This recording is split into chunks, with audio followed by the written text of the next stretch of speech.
মাগুরা পৌরসভার সরকারি বরাদ্দের চাল বিতরণ নিয়ে বিএনপির দুই পক্ষের সংঘর্ষ ঘটেছে। এতে অন্তত 15 জন আহত হয়েছেন। বুধবার সন্ধ্যা 7:30টার দিকে 8 নম্বর ওয়ার্ডের শিবরামপুর ও বাটিকডাঙ্গা এলাকায় এই ঘটনা ঘটে।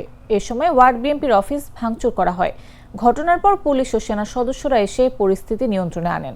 সেই সঙ্গে ঘটনাস্থল থেকে দুজনকে আটক করা হয়। স্থানীয় সূত্রে জানা গেছে, ঈদ উপলক্ষে সরকারি বরাদ্দের চাল বিতরণকে কেন্দ্র করে 8 নম্বর ওয়ার্ড বিএনপির সভাপতি তারিকুল শেখ ও স্থানীয় বিএনপি নেতা আবু মিয়ার মধ্যে কথা কাটাকাটি হয়। এর জেরে তাদের সমর্থকদের মধ্যে পাল্টাপাল্টি ধাওয়া ও সংঘর্ষ বাধে। এতে আহত হয়ে উভয় পক্ষের অন্তত 15 জন মাগুরা সদর হাসপাতালে যান। জেলার অতিরিক্ত পুলিশ সুপার শাহ শিবলি সাদিক জানান, এলাকায় অতিরিক্ত পুলিশ মোতায়েন রয়েছে।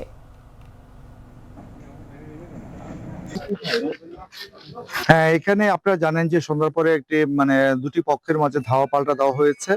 তো অনেক লোকের মাঝে ধাওয়া পাল্টা দেওয়া, আমরা পুলিশ সে যত ইউনিট আছে জেলায়, ডিবি, আমরা যে জেলা পুলিশ খুব দক্ষতার সাথে এবং আমাদের নিজস্ব সক্রিয়তার সাথে আমরা এটা নিয়ন্ত্রণ করতে সক্ষম হয়েছি এবং আমরা ইতিমধ্যে 2-3 জনকে আটকও করেছি।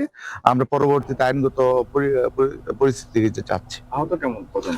আহত আমরা শুনেছি 6 জন না 7 জন আহত শুনেছি। আমি এটা ঠিক জানি না, তো এটা জানতে হবে ভালো করে। তো আমরা এই মুহূর্তে পরিস্থিতি নিয়ন্ত্রণে একটু কাজ করছি। এটা আমার এখন জানা না, আমরা পরিস্থিতি নিয়ন্ত্রণে।